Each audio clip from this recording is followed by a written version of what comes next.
This is the second part of the story of Prince Philip, Duke of Edinburgh.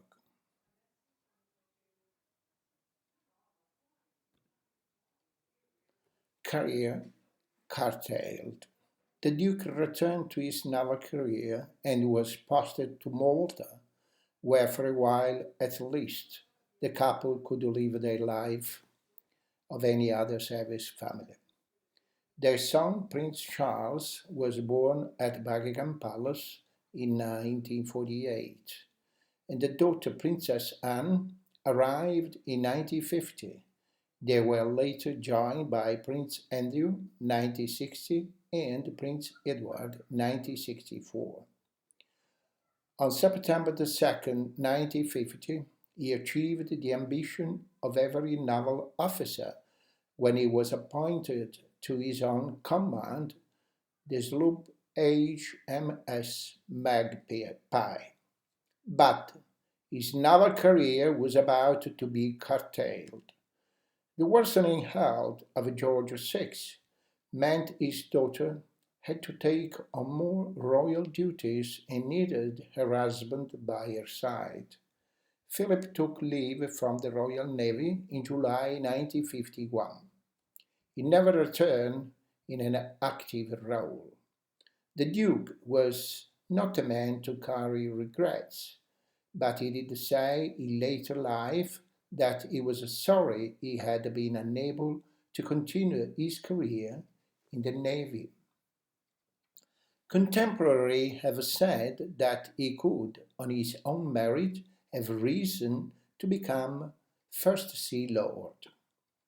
In 1952, the royal couple set off on a tour of the Commonwealth originally planned to be undertaken by the King and Queen, modernizing ideas. It was while they were staying at the Game Lodge in Kenya in February that word came through the king had died. He had suffered coronary thrombosis, a fatal heart blood clot. It fell to the prince to break the news to his wife that she was now queen. A friend later described Prince Philip as looking as if all half the world had dropped on him. Deprived of his naval career, he had to create a new role for himself, and Elizabeth's accession to the throne raised the whole question of what that was to be. As the coronation approached, a royal warrant proclaimed that Prince Philip would have precedence after the Queen on all occasions, yet he was never to have any constitutional position. The Duke was full of ideas about how best to modernize and streamline the monarchy, but became increasingly disillusioned by the entrenched opposition from a number of the palace old guard. Bitter below, he channeled some of his energies into an active social life. He and a group of male friends met every week in a room above a restaurant in Soho, central London. There were long convivial lunches and visits to nightclubs, and he was often photographed with glamorous companions.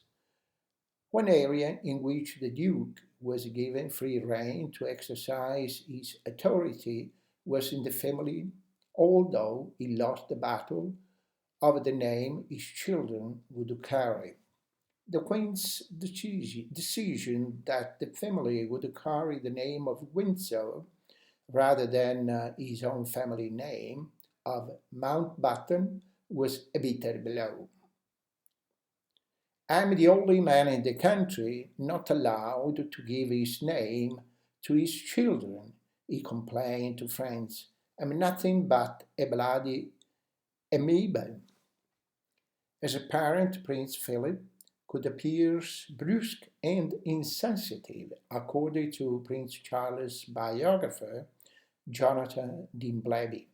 Charles was reduced to tears in his youth by public reprimands from his father, and the relationship between father and their eldest son was never easy. Strength of character. Philip insisted that Prince Charles go to his old school, Gordonstown, in the well-intentioned belief that its regime would help counter his son's somewhat retiring nature. In the event, the young prince hated the school where he suffered homesickness and was often the target of bullies. The Duke's attitudes reflected the difficult nature of his own, sometimes lonely childhood. He was forced from an early age to develop self reliance and found it difficult to understand that not everyone shared his strength of character.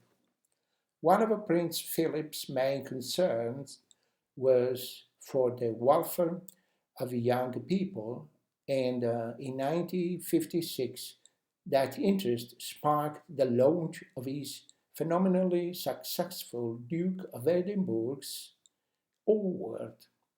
Over the years, it enabled some 6 million 15 to 25-year-olds, many with disabilities the world over, to challenge themselves physically, mentally, and emotionally in a range of outdoor activity designed to promote teamwork, resourcefulness, and respect for nature. If you can get younger people to succeed in any area of activity, he told the BBC, that sensation of success will spread over into a lot of others. Throughout his life, the Duke continued to devote much time to the schema, attending various functions and involving himself in its day-to-day running. Moral sense. He was also a passionate advocate for wildlife and the environment, although his decision to shoot a tiger while on a trip to India in 1961 caused a furore. The publication of a photograph in which the tiger was displayed as a trophy only made matters worse. However, he too is considerable influence and energy behind the World Wildlife Fund, later to become the Worldwide Fund for Nature, and seemed a natural choice as its first president. I think it's marvelous we have such a fantastic variety of life on this planet, all interdependent, he told the BBC interviewer. I think also that if humans have the power of life or death, or extinction or survival, we ought to exercise it with some sort of a moral sense. Why make something extinct if you don't have to? It upset some conservationists when he defended grouse shooting. If you have a game species, you want it to survive because you want to have some next year. Exactly like a farmer. You want to crop it. You don't want to exterminate it. This is the second part of the story.